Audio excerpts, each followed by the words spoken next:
लिया कि मेरी घड़ी आ पहुंची है कि जगत छोड़कर पिता के पास जाऊं, तो अपने लोगों से जो जगत में थे जैसा प्रेम वह रखता था, अंत तक वैसा ही प्रेम रखता रहा। जब शैतान शिमोन के पुत्र यहूदा इस्करियोती के मन में यह डाल चुका था कि उसे पकड़वाए, तो भोजन के समय यीशु ने यह जानकर कि पिता ने सब कुछ मेरे हाथ में कर दिया है और मैं परमेश्वर के पास से आया हूँ और परमेश्वर के पास जाता हूँ, भोजन पर से उठकर अपने ऊपरी कपड़े उतार दिए और अंगोछा लेकर अपनी कमर बांधी। तब बर्तन में पानी भरकर चेलों के पांव धोने और जिस अंगोछे से उसकी कमर बंधी थी उसी से पोंछने लगा। जब वह शिमोन पतरस के पास आया, तब पतरस ने उससे कहा कि हे प्रभु, क्या तू मेरे पांव धोता है? यीशु ने उसको उत्तर दिया, जो मैं करता हूँ तू उसे अभी नहीं जानता, परंतु इसके बाद समझेगा। पतरस ने उससे कहा, तू मेरे पांव कभी धोने ना पाएगा। यह सुनकर यीशु ने उससे कहा, यदि मैं तुझे ना धोऊं तो मेरे साथ तेरा कुछ भी साझा नहीं। शिमोन पतरस ने उससे कहा, हे प्रभु, मेरे पांव ही नहीं वरन हाथ और सिर भी धो दे। यीशु ने उससे कहा, जो नहा चुका उसे पांव के सिवा और कुछ धोने की आवश्यकता नहीं, परंतु वह बिल्कुल शुद्ध है और तुम शुद्ध हो, और परंतु तुम सबके सब नहीं। वह तो अपने पकड़वाने वाले को जानता था, इसलिए उसने कहा, तुम सब के सब शुद्ध नहीं। Hallelujah, hallelujah. वचन में लिखा है कि जब यीशु मसीह ने जान लिया कि अब मेरी घड़ी आ पहुंची है। मैं कल आपको बता रहा था कि यीशु मसीह ने 30 साल की उम्र में आकर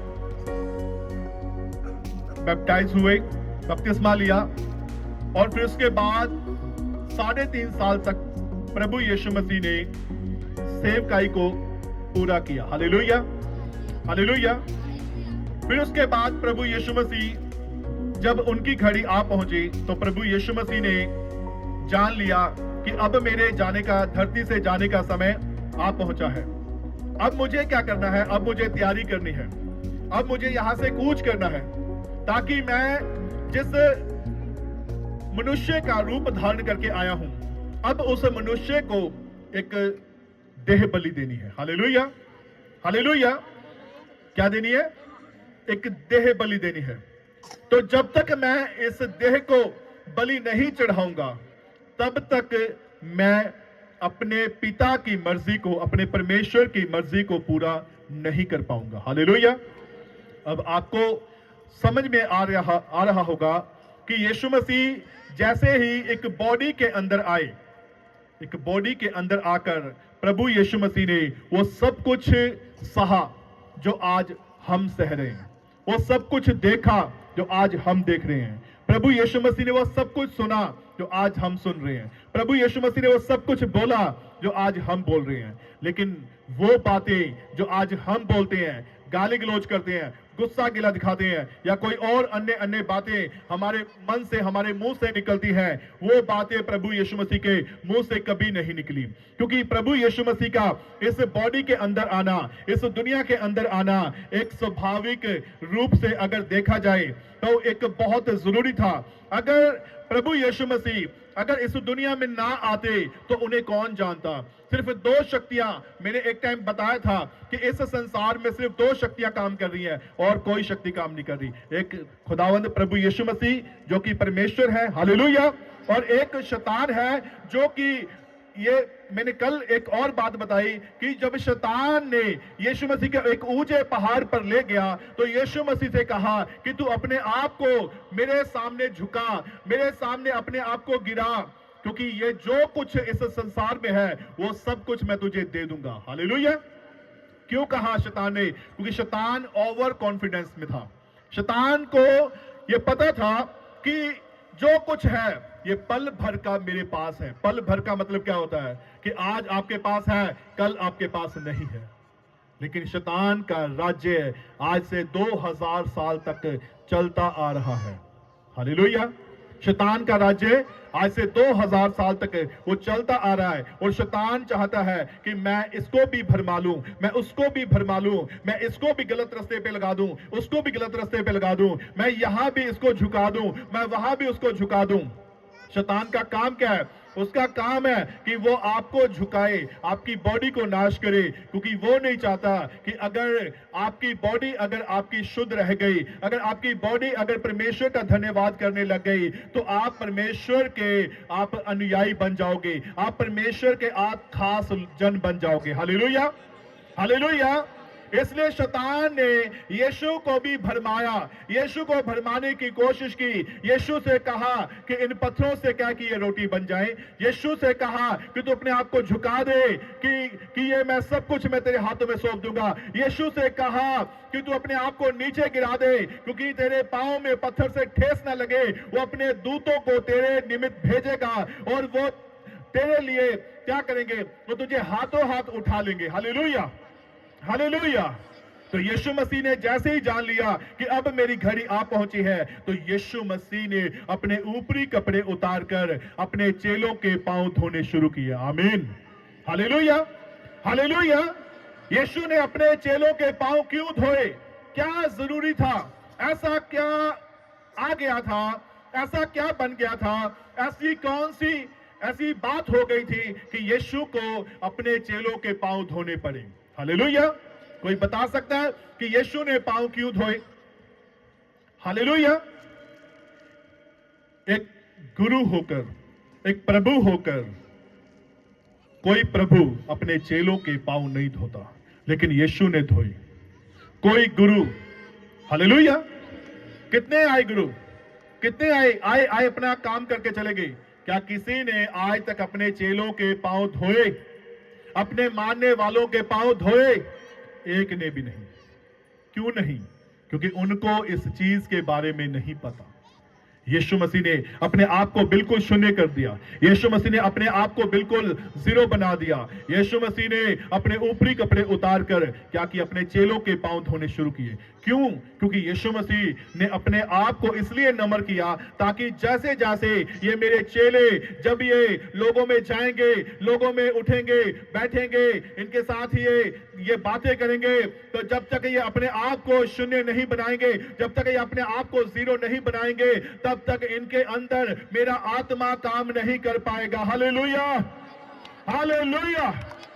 आज आपके अंदर तभी आत्मा काम करता है, तभी पवित्र आत्मा काम करता है, जब आप अपने आप को शून्य बनाना शुरू करते हो। आमीन, हालेलुया। अभी यीशु मसीह ने क्यों अपने चेलों के पांव धोए? क्योंकि यीशु मसीह ने एक ये सिंबल दिया, एक ये निशान दिया कि आपको ये करना बहुत जरूरी है। हालेलुया। मैंने शुरू में बोल दिया था कि सबने क्या करना है। सबने जैसी संगति होगी, आपकी टेबल का कपड़ा भी व्हाइट होना चाहिए, आपके नीचे का कपड़ा, टेबल के नीचे का कपड़ा भी व्हाइट होना चाहिए, आपके खुदा की दास दासी आपके जहां बैठते हैं वहां का भी कपड़ा व्हाइट होना चाहिए। क्यों? क्योंकि जब तक आप इसको अपने हाथों से नहीं करोगे, आपको नहीं पता चलेगा। हालेलुया। क्योंकि शुद्धता ही क्या है? आज आपने बहुत सारी आपने संगतियां देखी होंगी। लोग क्या करते हैं? हाँ जी, उठाया कपड़ा, चलो बिछा दियो। वो पता नहीं कितनी बार हमने पेटी से निकाल के बाहर से छत पे, छत से कहां डाला होता है। शुद्धता का मतलब क्या है? हालेलुया। शुद्धता का मतलब क्या है? अगर आप अपने प्रभु को अगर एक अच्छी जगह पे बिठाना चाहते हो, तो आपको इन्वेस्ट करना पड़ेगा। हालेलुया। आपको खर्च करना पड़ेगा। अगर आपको चिंता नहीं है, तो आप क्या हो? आप समझ लो कि आप शैतान के हाथों में हो। क्योंकि आपको पता है कि हाँ जी, मेरे घर पे प्रभु के दास दासी आ रहे हैं, मेरे घर में आज जो संगति होने वाली है, और मेरा घर कैसा होना चाहिए? बिल्कुल क्लीन होना चाहिए। खुदा के लोग आकर बैठेंगे, उनकी जगह भी बिल्कुल क्लीन होनी चाहिए। उनका उनकी चप्पलें जो है, उनके जोड़े जो है, वो मुझे उठा के साइड पे रखने हैं। Hallelujah, hallelujah. क्योंकि जब आप अपने आप को हम्बल करोगे, नम्र करोगे, तब आप देखना आपको परमेश्वर और कैसे ऊंचा करता है। आमीन, हालेलुया, हालेलुया। क्योंकि वचन में जब हम जाते हैं, आइए मेरे साथ खोलेंगे यशायाह नबी की पुस्तक, यशायाह नबी की पुस्तक, उसका 58 अध्याय, 58 अध्याय, उसकी पहली आयत से जब हम पढ़ते हैं, यहां पे लिखा है, कह रहा कि गला खोल के पुकार, कुछ ना रख छोड़, नरसिंगे का सा ऊंचा शब्द कर, मेरी प्रजा को उसका अपराध अर्थात याकूब के घराने को उसका पाप जता दे। आमीन। क्या लिखा है? कह रहा कि मेरी प्रजा को उसका अपराध अर्थात याकूब के घराने को उसका पाप जता दे। आज हमें अपने आप को इतना नम्र करना है, इतना हम्बल करना है, अपने आप को इतना शून्य बना के रखना है कि आज मेरे अज़ो जब परमेश्वर यहां से, हालेलुया, यहां से आपकी सेवकाई को देखे तो वहां से वो खुश होकर कहे कि हाँ, ये सचमुच ये प्रभु के अच्छे दास दासी के फॉलोवर्स हैं। आमीन, हालेलुया, हालेलुया। आपको किसके फॉलोवर्स बनना है? इधर ध्यान दो, किसके किसके फॉलोवर्स बनना है? किसके मानने वाले बनना है? किसको फॉलो करना है? हालेलुया।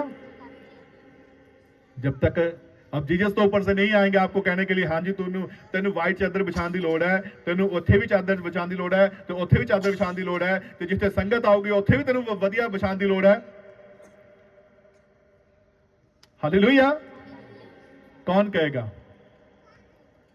जैसे ही प्रभु अपने दास के मन में डालता है, तो जब प्रभु का दास आपको कमांड करता है, आपको आज्ञा देता है, तो आपको उसको क्या करना चाहिए? आपको दिल से आपको मानना चाहिए। आमीन, हालेलुया, हालेलुया। क्योंकि यहां पे लिखा है, कह रहे कि वे प्रतिदिन मेरे पास आते और मेरी गति जानने की ऐसी इच्छा रखते हैं कि मानो वे धर्मी लोग हैं जिन्होंने अपने परमेश्वर के नियमों को नहीं टाला। आमीन। कह रहे कि वो मेरे पास तो आते हैं और मेरी गतियों, मेरे नियमों को जानने की ऐसी इच्छा रखते हैं कि मानो वो बहुत बहुत बहुत धर्मी हैं। हालेलुया। फिर क्या लिखा है? वे कहते हैं कि क्या कारण है कि हमने तो उपवास रखा परंतु तूने इसकी सुधि न ली, हमने बहुत दुख उठाया परंतु तूने कुछ भी ध्यान नहीं दिया। सुनो, उपवास के दिन तुम अपनी इच्छा पूरी करते हो और अपने सेवकों से कठिन काम कराते हो। हालेलुया। कह रहा कि जिस दिन तुम उपवास रखते हो, उस दिन तुम क्या करते हो? अपनी इच्छा पूरी करते हो कि हाँ, मेरे घर से कोई भी भूखा ना जाए, मेरे घर से कोई भी नाराज होके ना जाए, मेरे घर से कोई भी प्यासा ना जाए, मेरे घर से कोई भी ऐसे ना चला जाए, कोई भी ऐसे कोई वैसे ना चला जाए। Hallelujah, hallelujah. अब आपको समझ में आना चाहिए, अगर आपके घर में अगर लंगर लगा है, अगर आपके लंगर नहीं बोलना, सॉरी आज की बात, हालेलुया। अगर आपके घर में अगर खाना है लोगों के लिए, लंगर और चीज होती है, खाना प्रभु के लोग खाना खाते हैं। हालेलुया। दूसरे लोग लंगर खाते हैं। लंगर में और खाने में बहुत ज्यादा फर्क है। Hallelujah, hallelujah. लंगर होता है चढ़ावे का, जहां पे क्या किया, किसी ने अपनी सुखना तारी और लंगर लगा दिया और लोग बड़े शौक से खा के आते हैं और उसका भार अपने ऊपर लेके आते हैं। और खाना होता है कि हाँ, हमने खाने पे इनवाइट किया जी। कितने लोग आज खाने पे आए हैं कि लंगर पे आए हैं? बोलो। अगर लंगर पे आए हो तो अभी चले जाओ, यहां पे लंगर नहीं है। Hallelujah, hallelujah. अगर खाने पे आए हो तो प्रभु यीशु मसीह ने क्या किया? अपने मानने वालों के साथ, अपने चेलों के साथ रोटी तोड़ी। आमीन, हालेलुया, हालेलुया। लंगर में और खाने में फर्क आपको समझ में आना चाहिए कि लंगर जो होता है वो हमेशा किसी ना किसी का भार होता है, जो हम चाहे ब्रेड पकोड़े के रूप में खा के आ जाते हैं, चाहे छोले पूड़ियों के रूप में खा के आ जाते हैं, चाहे हम किसी के भी रूप में खा के आ जाते हैं, लेकिन जो खाना होता है वो इंसान, वो परिवार, वो क्या करता है? वो दिल से बनाता है और कहता है कि हाँ, तुम मेरे घर पे आए हो, तुम ऐसे नहीं जा सकते, तुम वैसे नहीं जा सकते, तुमने मेरे घर का खाना जरूर खाना है। आमीन, हालेलुया, हालेलुया।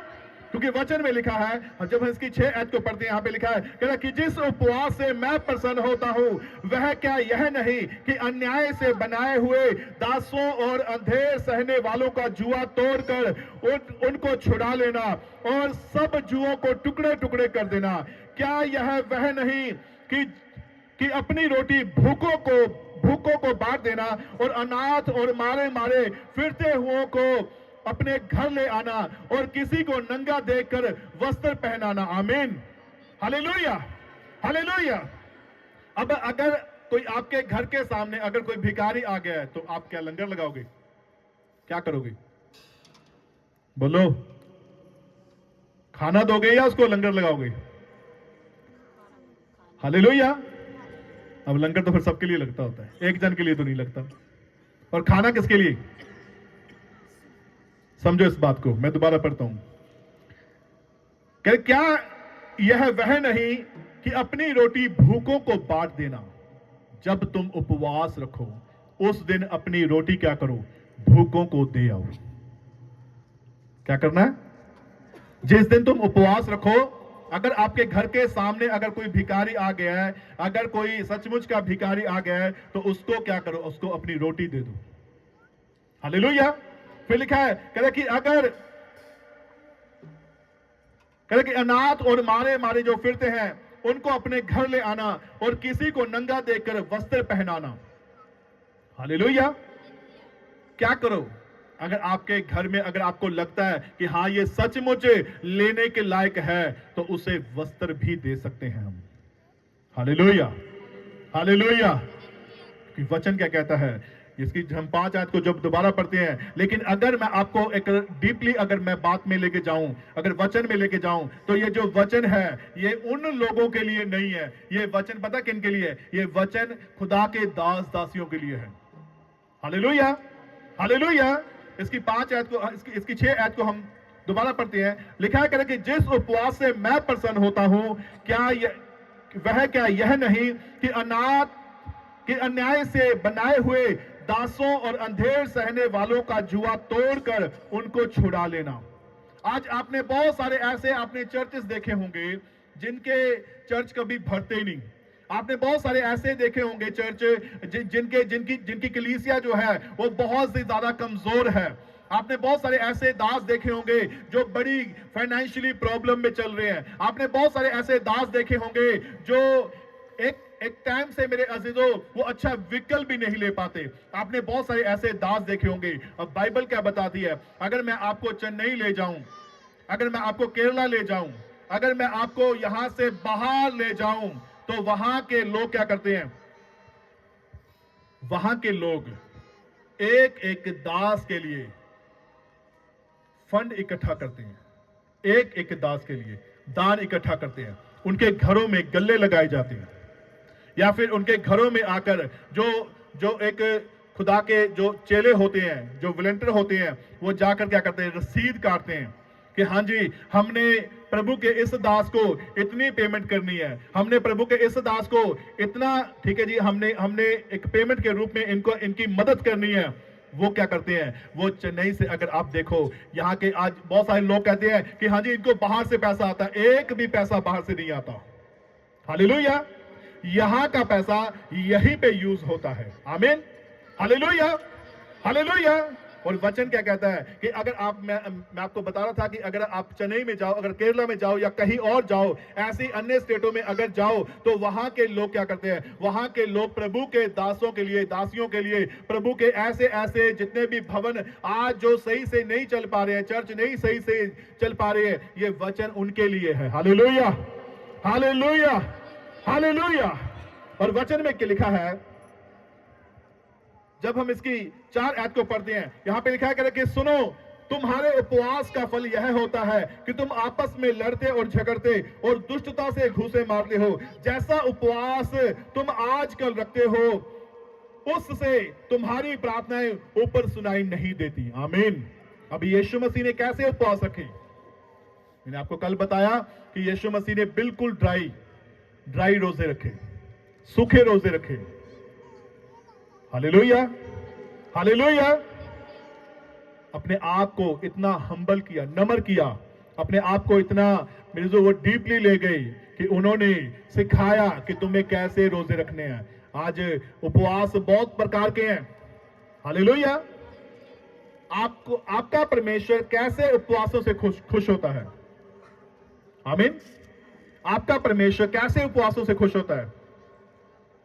जो उपवास प्रभु ने रखे, जो उपवास प्रभु यीशु मसीह ने रखे, परमेश्वर ऐसे उपवासों से खुश होता है। जब पौलुस को प्रभु ने चुना, पौलुस परमेश्वर का सताने वाला, परमेश्वर के लोगों को बांध बांधकर, उनको घोड़ों के पीछे बांध बांधकर, घसीट घसीट कर जेल में डालने वाला एक ऐसा मनुष्य था। वो अपने मन में ऐसी धुन लगाए था कि मैं परमेश्वर के लोगों का नाश करूंगा। तो एक दिन जैसे ही वो परमेश्वर के लोगों को पकड़ने के लिए जा रहा था, तो प्रभु ने तेज रोशनी में उसे दिखाया, उससे कहा कि हे शाऊल, हे शाऊल। शाऊल ने कहा कि हे प्रभु तू कौन है? उसने कहा कि मैं प्रभु यीशु हूं जिसे तू सताता है। शाऊल ने कहा कि हे प्रभु अगर तू है तो मुझे अपना मार्ग दिखाओ। आमीन। Hallelujah, hallelujah. तो यीशु ने उस तेज रोशनी में उसे कहा कि यहां से चलकर तू एक सीधी गली में जा और वहां पर एक तुझे परमेश्वर का एक दास मिलेगा और वो तेरे सिर पे ऊपर आकर हाथ रखकर तेरे सिर पर प्रार्थना करेगा और तेरी आंखों के छिलके जो है वो गिर जाएंगे, क्योंकि जैसे ही वो रोशनी गायब हुई वो अंधा हो गया। Hallelujah, hallelujah. जब परमेश्वर ने किसी को चुनना होता है तो प्रभु यीशु मसीह क्या करते हैं मेरे अजीजों? उसके अंदर कोई ना कोई ऐसी चीज डाल देते हैं कि वो क्या करे, वो परमेश्वर को ग्रहण करने के लिए मजबूर हो जाए। आमीन, हालेलुया, हालेलुया। लिखा है कह रहा कि कुछ तो बर्तन आदर के योग्य, कुछ बर्तन निरादर के योग्य हैं। समझ में आ रहा कि नहीं आ रहा? कह रहा कि कुछ बर्तन आदर के योग्य और कुछ बर्तन निरादर के योग्य हैं। अब आदर के योग्य कौन से बर्तन हैं? जिनको भरा जाता है, जिनको भरा जाता है। Hallelujah, hallelujah. जोर से बोलो हालेलुया, और जोर से, और जोर से चर्च। Hallelujah, hallelujah. जिनको भरा जाता है।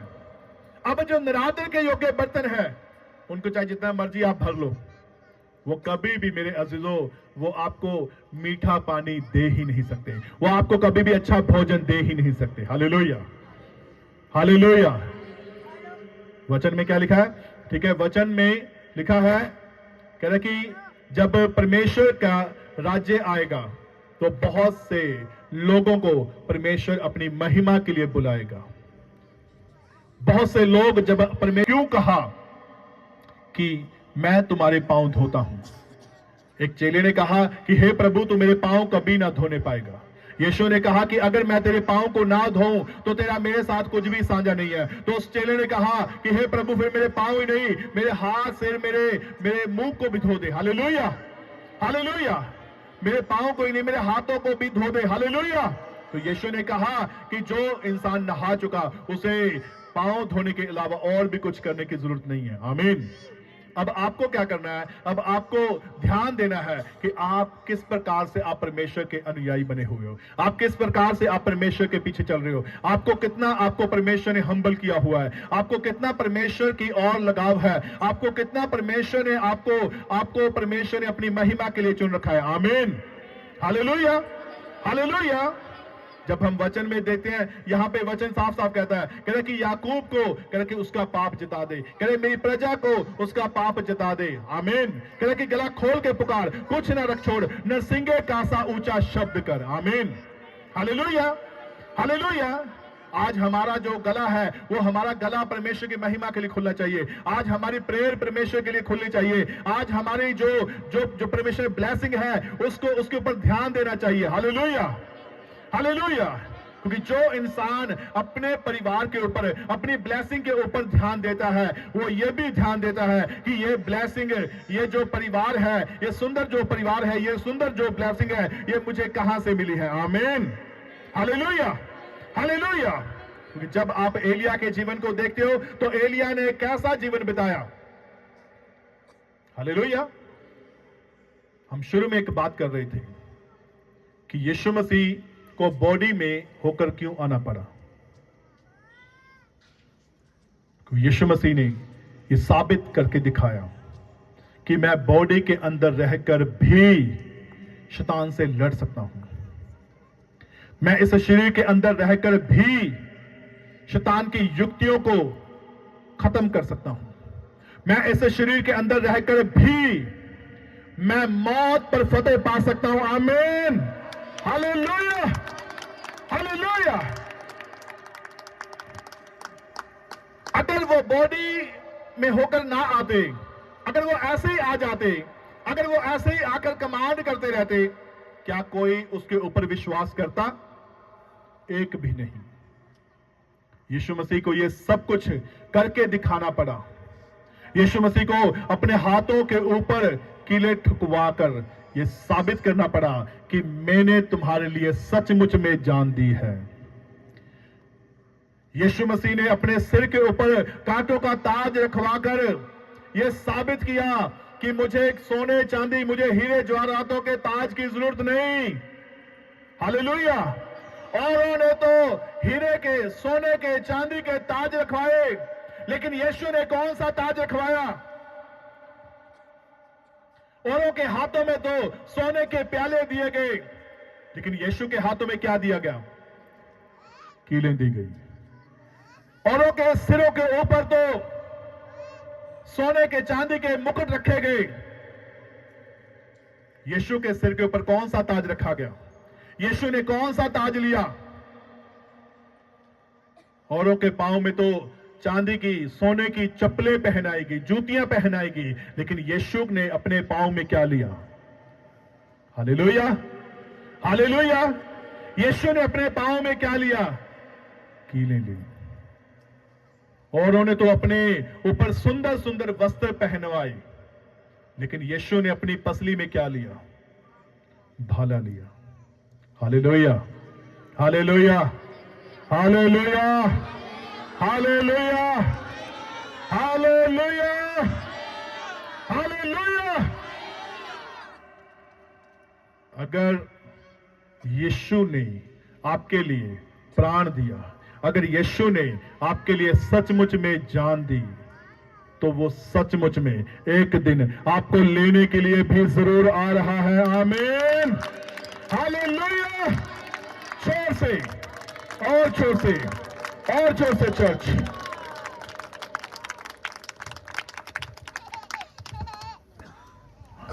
अब यीशु मसीह ने इस बॉडी में आकर सबसे पहले वो उन चीजों को खत्म किया जिन चीजों में आज हम लगे हुए हैं। उन चीजों को अपने ऊपर हैवी नहीं होने दिया, लेकिन आज हम क्या करते हैं? आज हम अपने ऊपर हैवी होने देते हैं। बाइबल में लिखा है कि एक मनुष्य अपने बेटे को लेके आया और उसने कहा कि मैं तेरे चेलों के पास लेके आया, लेकिन तेरे चेले इसको ठीक नहीं कर पाए। तो यीशु मसीह ने वहीं पर देख लिया कि ये मेरे चेलों को गुमराह कर रहे हैं, ये मेरे चेलों को बदनाम करना चाहते हैं। यीशु मसीह दौड़ कर गए और यीशु मसीह ने जाकर जैसे ही उस मनुष्य से कहा कि अपने बेटे को मेरे पास ले आ, तो यीशु मसीह को पता था कि इसके अंदर दुष्ट आत्मा कहां से आई। हालेलुया। यीशु मसीह को पता था कि इसके अंदर दुष्ट आत्मा कहां से आई। यीशु मसीह को पता था कि इसने कोई ना कोई जरूर गलती की है, इसलिए दुष्ट आत्मा ने इसके बेटे को जकड़ा है। और कौन सी बीमारी थी उसको? मिर्गी वाली बीमारी। कभी कभी वो पानी को देखकर, कभी कभी वो आग को देखकर वो गिर पड़ता था और मुंह में फन भर लेता था और वो मुड़ जाता था। बाइबल में लिखा है कि यीशु ने उस दुष्ट आत्मा से कहा कि हे दुष्ट आत्मा, इसमें से निकल जा। पहले उसके पिता से कहा कि हे अविश्वासी, मैं तेरे साथ कब तक रहूंगा। आमीन, हालेलुया, हालेलुया। क्यों कहा प्रभु ने? क्योंकि प्रभु को यह तो पता था कि यह सब कुछ जानता है, लेकिन ये फिर भी ये परमेश्वर के वचन को फॉलो नहीं करता, इसलिए शैतान ने इसके बेटे को जकड़ा है। हालेलुया। एक और सिर्फ नु की जाति की एक औरत, जब यीशु मसीह आराम करना चाहते थे, जब यीशु मसीह सोना चाहते थे, यीशु मसीह को सोने का भी टाइम नहीं था। आमीन। यीशु मसीह आराम करने के लिए एकांत में एक घर में गए, एक कमरे में गए, तो वहां पर भी बहुत सारी भीड़ ने आकर उनको घेरा डाल लिया। और वचन में लिखा है कि वो औरत सबसे पहले आई। उस औरत ने आकर कहा कि हे प्रभु, मेरी बेटी को दुष्ट आत्मा सता रहा है। यीशु मसीह ने जान लिया कि ये दुष्ट आत्मा क्यों आई और कहां से आई और किस लिए आई। Hallelujah, hallelujah. यीशु मसीह ने कहा कि लड़कों की रोटी लेकर कुत्तों के आगे डालना अच्छा नहीं। उसने कहा कि कुत्ते भी तो क्या करते हैं, जो कुछ उसके स्वामी की मेज से चूर भूर गिरता है उससे अपना पेट भरते हैं। तो यीशु ने कहा कि जा, इसी विश्वास से चली जा और तेरी बेटी चंगी हो जाएगी। आमीन, हालेलुया, हालेलुया। क्यों कहा यीशु ने? यीशु को पता था कि ये चाहकर भी ये मेरे पीछे चलने वाली नहीं है। इसलिए यीशु ने कहा कि ये कुत्तों की रोटी लेकर, लड़कों की रोटी लेकर कुत्तों के आगे डालना अच्छा नहीं। क्यों कहा? क्योंकि आज भी बहुत सारे ऐसे लोग हैं जो एकदम से प्रभु को मान लेते हैं, फिर एकदम से प्रभु को छोड़ भी देते हैं। एकदम से प्रभु में आ जाते हैं, फिर कहते हैं कि हाँ जी साडा भला नहीं होया। हालेलुया। अगर छत पर आना हो तो कैसे आया जाता है? बोलो। अगर परमेश्वर को मानना तो क्या क्या करेंगे? यहां से एक स्टार से दूसरे स्टार, फिर चांद, छलांग लगा के दिखाओ। हालेलुया। अगर यहां से अगर परमेश्वर तक जाना है तो क्या करना पड़ेगा?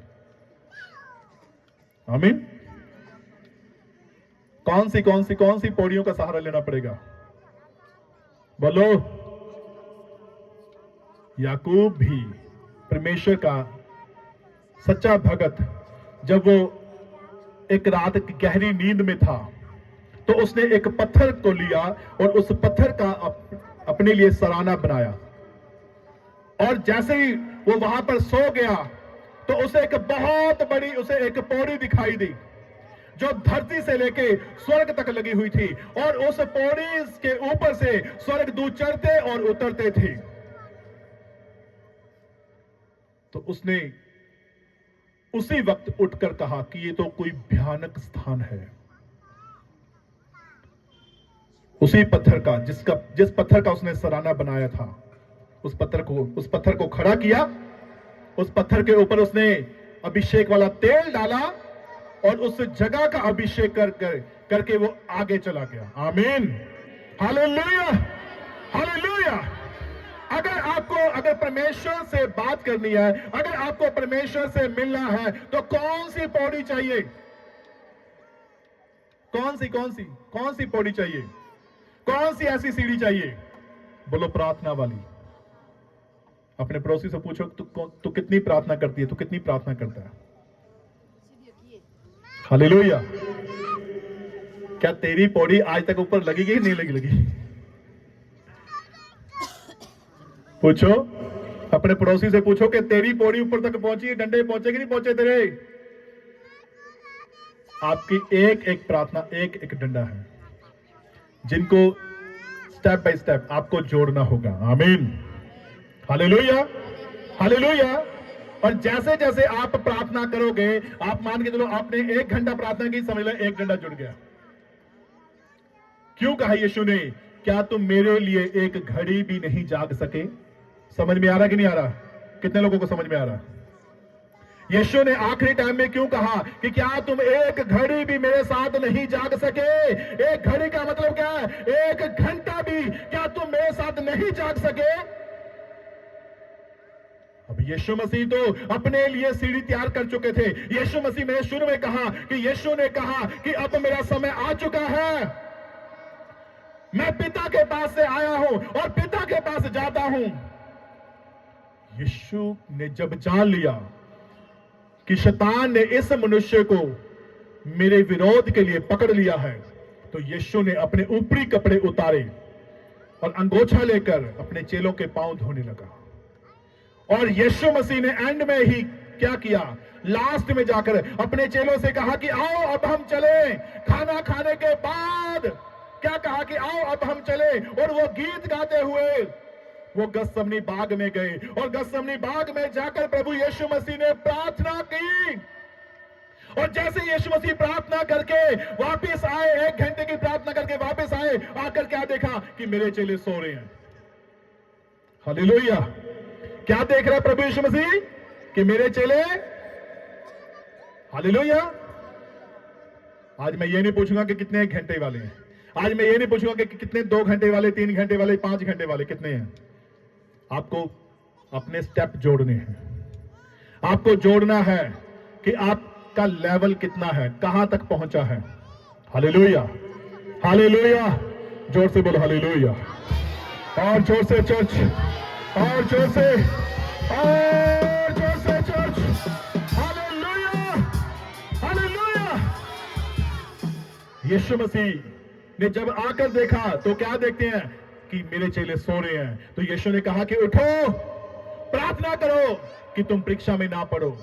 यीशु ने कहा कि मैं जाता हूं, मैं प्रेयर करने के लिए जाता हूं। और जैसे यीशु मसीह फिर 1 घंटे की प्रार्थना करने के लिए गए और दोबारा आकर देखा तो क्या देख रहे हैं कि चेले फिर सो रहे हैं। हालेलुया। एक परिवार, इधर ध्यान दो, एक परिवार ने बहुत बहुत बहुत ज्यादा प्रार्थना की। अभी थोड़े दिनों की बात है। तो मैंने उस परिवार से कहा, पहले उस परिवार ने कहा कि पास्टर जब भी हम प्रार्थना में बैठते हैं नाइट को, हमें नींद आने लग जाती है। मैंने कहा खाना आधा कर दो, नाइट का जो खाना है अपना आधा कर दो। आधे का मतलब यानी कि कम खाओ। Hallelujah, hallelujah. तो जैसे ही उन्होंने अगले दिन फोन किया, उन्होंने कहा कि पास्टर जी आज हमने बड़ी अच्छे से प्रार्थना की। आमीन। जोरदार ताली बजाकर उस परिवार के लिए। क्योंकि जब आप किसी भी प्रकार से आप नींद में चले जाओगे या आपको मेरे जो नींद आएगी, तो समझ लेना कि आपका विरोधी जाग चुका है। आमीन। आपका विरोधी, हालेलुया, हालेलुया।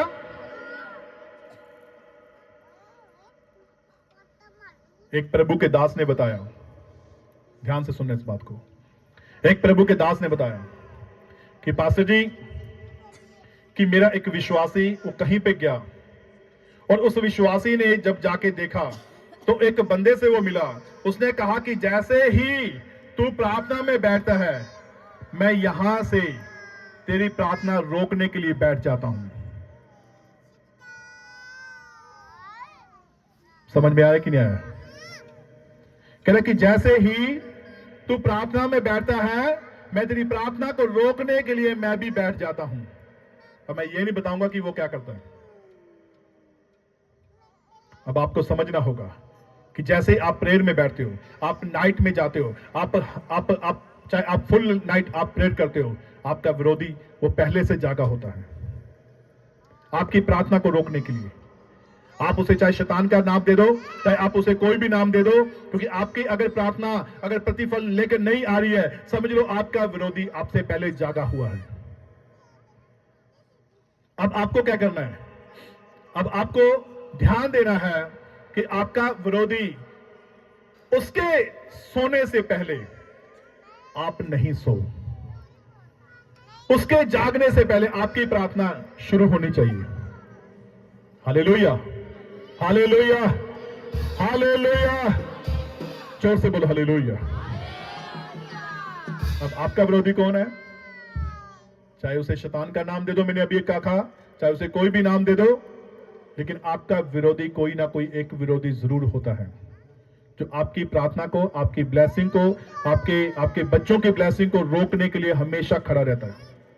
मैंने एक टाइम बताया था कि आपके ऊपर ऐसे कर्स डाले गए हैं, ऐसे श्राप डाले गए हैं जिनको आप ना चाहकर भी आप तोड़ नहीं पा रहे हो। आपके ऊपर ऐसे बंधन डाले गए हैं जिनको ना चाहकर भी आप उन बंधनों को तोड़ नहीं पा रहे हो। क्यों नहीं तोड़ पा रहे हो? क्योंकि आपकी प्रार्थना जो है वो उतनी प्रार्थना नहीं है। Hallelujah, hallelujah. अगर किसी के घर में सुधार नहीं आ रहा तो समझ लो वो कर्स में है, वो बंधनों में है। अगर आपके घर का अगर मेंबर, अगर कोई भी मेंबर अगर वो प्रभु के भवन में नहीं आ रहा तो वो बंधनों में है। हालेलुया। यीशु ने फिर क्यों कहा कि क्या तुम्हें एक घंटा भी, क्या तुम मेरे लिए एक घड़ी भी नहीं जाग सके? हालेलुया। याकूब ने, अब आप हिसाब लगाओ कि याकूब को यह दर्शन क्यों हुआ? क्या वो स्थान, वो भयानक स्थान था, वो परमेश्वर का स्थान था इसलिए? क्या उसके माता पिता की प्रार्थनाएं थी इसलिए? अब आपको भी क्या करना है? अब आपको भी अपने बच्चों को अगर आपने सक्सेस देखना है तो आपको प्रेयर में जाना पड़ेगा, आपको और ज्यादा उठना पड़ेगा। चाहे आपके घुटनों में दर्द रहे, चाहे आपके हाथों में दर्द रहे, चाहे आपके मोटों में, शोल्डर में दर्द रहे, चाहे आपकी बॉडी पेन करे, लेकिन आपको प्रार्थना से पीछे नहीं हटना है। Hallelujah, hallelujah. क्योंकि आपका विरोधी कौन है? हालेलुया। आपका विरोधी पहले जाग चुका है, आपका विरोधी पहले जानता है कि अब इसकी प्रार्थना का टाइम है, अब इसकी ब्लेसिंग लेने का टाइम है। Hallelujah, hallelujah, hallelujah. आपको ध्यान देना है कि आपके ऊपर किसने कर्ज डाल रखा है, आपके ऊपर किसने बंधन डाल रखा है। इसलिए आपके काम नहीं बन रहे, इसलिए आपके घर में आशीष नहीं आ रही, ब्लेसिंग नहीं आ रही, इसलिए आपका जो घर का एक मेंबर जो है वो रोगी हो चुका है, वो बीमार हो चुका है। Hallelujah, hallelujah. जोर से बोलो हालेलुया, और जोर से, और जोर से चर्च, और जोर से हालेलुया, हालेलुया। उपवास का मतलब क्या है? जब हम मत्ती उसके 17 अध्याय उसके 21 आयत को पढ़ते हैं, लिखा है, कह रहा कि तुम्हारी प्रार्थनाएं और तुम्हारे उपवास वो क्या करते हैं? वो दुष्ट आत्माओं को तोड़ते हैं। आमीन। लिखा है कि तुम उपवास और प्रार्थना के बिना दुष्ट आत्माएं नहीं निकलती। हालेलुया। कितने लोग फिर कंटिन्यू उपवासों में जाएंगे? कितने लोग? हालेलुया। कितने लोग लगातार उपवास रखेंगे? और मैंने कल एक और बात कही थी कि आपको क्या करना है, आपको कंटिन्यू, आपको हर मीटिंग अटेंड करनी है, क्योंकि आपको वो खुराक मिलेगी, आपको वो स्पिरिचुअल खुराक मिलेगी जिसकी आपको जरूरत है। Hallelujah, hallelujah. क्योंकि जब आप उस खुराक में जाओगे, जब आप उस खाने को खाओगे जो खाना परमेश्वर आपके लिए आपके दास दासी के द्वारा देगा, तब देखना मेरे अजीजों, आपका जो प्रकाश है वो दोपहर सा भी उजाला हो जाएगा। आमीन, हालेलुया, हालेलुया। आपको एक भी मीटिंग आपको मिस नहीं करनी है, क्योंकि जो इंसान एक भी मीटिंग मिस करेगा, मैं सोचता हूं कि वो शायद अपने परमेश्वर से और परमेश्वर के लोगों से वो प्यार नहीं करता। आमीन, हालेलुया। अब आपको ध्यान देना है कि आपको हर मीटिंग अटेंड करनी है, चाहे आप दूर से आ रहे हो, चाहे आप नजदीक से आ रहे हो, चाहे आपको मेरे अजीजों, चाहे आपको पैदल जाना पड़ रहा है, आपको एक भी मीटिंग आपको मिस नहीं करनी है। आमीन, हालेलुया, हालेलुया। कितने लोग फिर हर मीटिंग अटेंड करेंगे? कितने लोग?